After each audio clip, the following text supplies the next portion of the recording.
नमस्कार दोस्तों, quality hub India के इस नए सेशन में मैं आर्यन विश्वकर्मा आप लोगों का बहुत बहुत स्वागत करता हूं।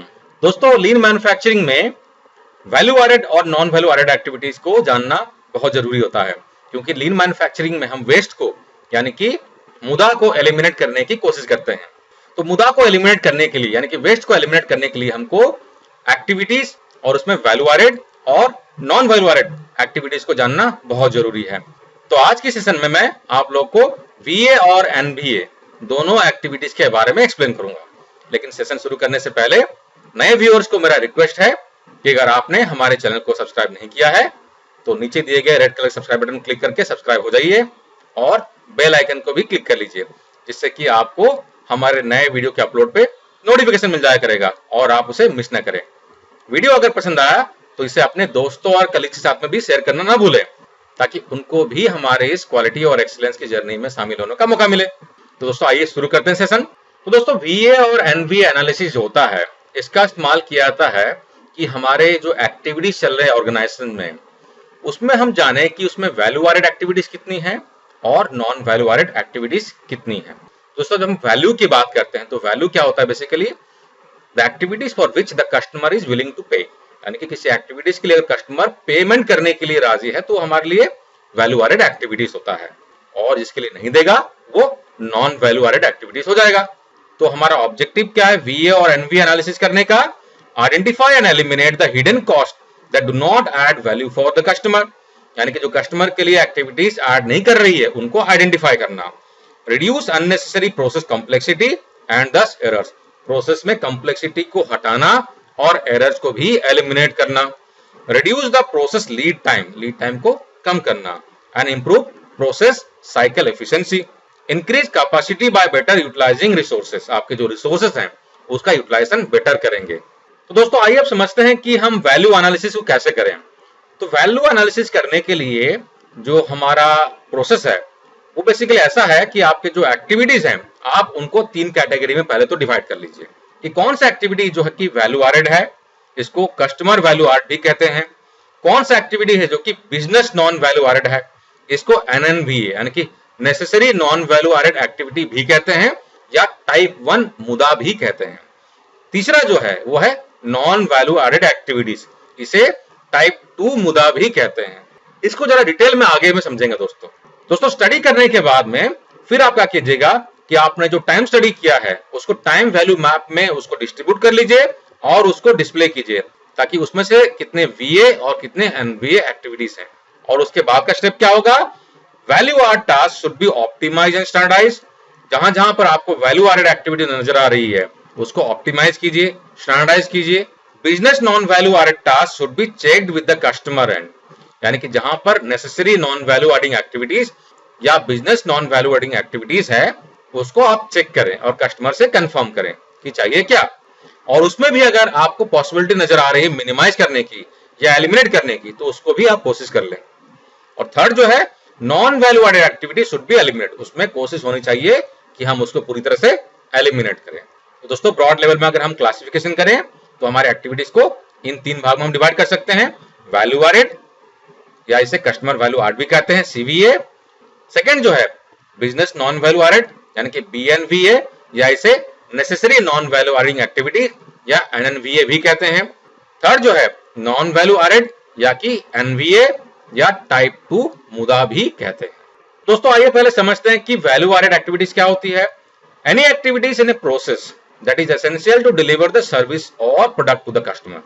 आपके प्रोसेस में जो भी एक्टिविटीज कस्टमर को प्रोडक्ट प्रोवाइड करने के लिए या सर्विस प्रोवाइड करने के लिए जरूरी है वो आपका वैल्यू एडिंग एक्टिविटीज है। तो वैल्यू एडिंग एक्टिविटीज जो होती है वो ऐड करता है फॉर्म या feature to the service, enhance service quality को बढ़ाता है, enables on time or more competitive delivery और has a positive impact on price competition।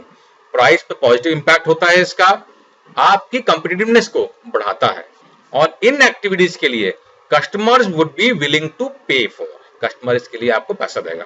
और दोस्तों यहाँ पर एक टिप है, अगर आप जानना चाहते हैं कि एक्टिविटी वैल्यू एडेड है कि नहीं है तो आप ये सोचिए कि अगर मैं इस एक्टिविटीज को बंद कर दूं तो उससे क्या हो जाएगा? कस्टमर डिसैटिस्फाइड होगा, कस्टमर कंप्लेन आएगी, प्रोडक्ट की क्वालिटी खराब हो जाएगी। अगर हाँ, तो इसका मतलब ये वैल्यू एडेड एक्टिविटीज है। दोस्तों सेकंड टाइप जो है वो है business non value added activity, यानी कि BNVA। ये वो एक्टिविटीज होती हैं जो कि आपके बिजनेसेस को एग्जीक्यूट करने के लिए हेल्प करती है, लेकिन रियल सेंस में कोई वैल्यू ऐड नहीं करती है। इनमें जनरली उस तरह की एक्टिविटीज होती हैं जो कि रिड्यूस करती है आपका फाइनेंशियल रिस्क, सपोर्ट करती है फाइनेंशियल रिपोर्टिंग रिक्वायरमेंट को पूरा करने के लिए, और वैल्यू एडिंग एक्टिविटीज को एग्जीक्यूट करने के लिए भी सपोर्ट करती है। एग्जाम्पल के तौर पे order entry, processing, purchasing, product development, sales marketing, इस तरह के जो एक्टिविटीज होती है ये एक्चुअल सेंस में प्रोडक्ट की वैल्यू को बढ़ाती नहीं है। अगर आप इंस्पेक्शन कर रहे हैं तो इंस्पेक्शन करने से प्रोडक्ट की वैल्यू तो बढ़ नहीं रही है, लेकिन ये जरूरी है ना? तो इसको business non value adding activities या necessary non value adding activities कहते हैं। तो इसको पहचानने का क्या टिप है दोस्तों? आप ये सोचिए कि अगर मैं इस एक्टिविटीज को अगर स्टॉप कर दूंगा तो क्या मेरा इंटरनल कस्टमर कंप्लेन करेगा? उनको कुछ प्रॉब्लम होगी अपने वैल्यू एडिंग एक्टिविटी को इफेक्टिवली एग्जीक्यूट करने के लिए? अगर हाँ, तो इसका मतलब वो BNVA एक्टिविटीज या NNVA एक्टिविटीज है। और दोस्तों थर्ड टाइप का जो एक्टिविटी है वो है नॉन वैल्यू एडिंग एक्टिविटीज, यानी कि NVA या वेस्ट है। ये वो एक्टिविटी होती है जो कि कस्टमर के पर्सपेक्टिव से या फाइनेंशियल, लीगल या किसी भी बिजनेस के पर्सपेक्टिव से रिक्वायरमेंट नहीं होती है। आप इसको सिंपली एलिमिनेट कर सकते हैं।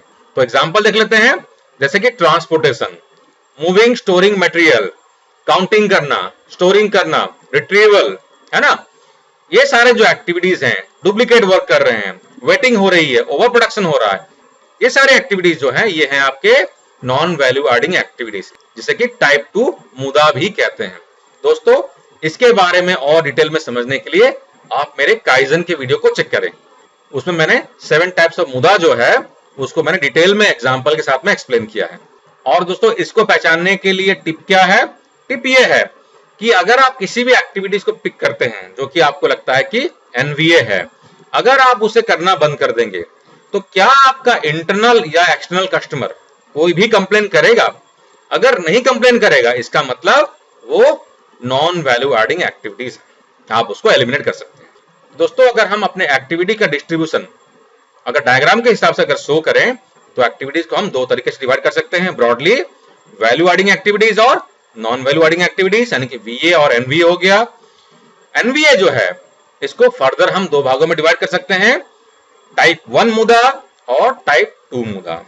टाइप 1 मुदा जो है इसे NNVA यानी कि necessary non value adding activity भी कहते हैं और business non value adding activity भी कहते हैं। टाइप 2 मुदा जो होता है ये होता है नॉन वैल्यू एडिंग एक्टिविटीज, जिसे कि डिटेल में हमने पीछे समझ लिया है। तो दोस्तों आशा करता हूं कि आपको अब VA और NVA के एनालिसिस करने में आसानी होगी। तो आप एनालिसिस करें और अपने ऑर्गेनाइजेशन में इंप्रूवमेंट लेके आए। वीडियो अगर पसंद आया तो इसे लाइक करना मत भूलें और इसे शेयर करना भी न भूलें।